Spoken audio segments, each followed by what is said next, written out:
We perform cognitive tasks many times a day, like when we read, drive, or chat. And for every cognitive task, we need something called working memory. That's the temporary storage in our brain in which we slot information while performing a task. The problem with working memory is that it has limited capacity.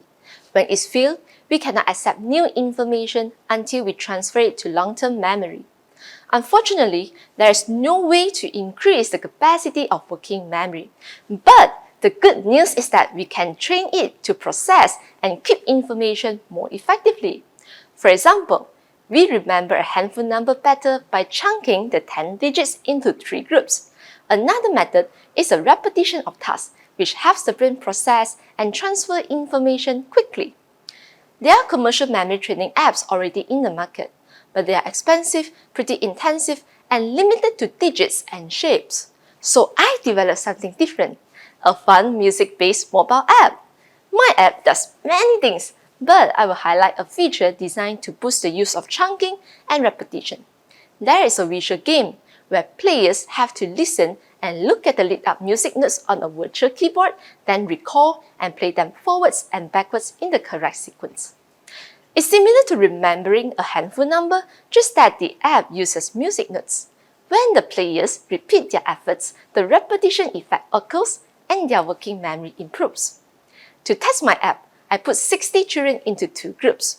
One group used a commercially available app and the other group used mine. After 10 sessions, the children went through a working memory assessment. As expected, both groups did better in the post-test than in the pre-test. But what was rewarding was that the group using my app not only enjoyed the musical task, they could also remember digits and shapes better, although it did not train them for that. These results suggest that the children could transfer skills involved in one area of cognition to another. Unlike previous research, I have gone on further to observe qualitatively how children engage with the app. By recording their behavior and using sequential analysis, I found that children with high and low working memory play games differently and respond differently to correct answers. These observations will help me to address different learning styles in the future. Meanwhile, I have published my app on Google Play Store for free so that users like you and I can benefit from it at any time.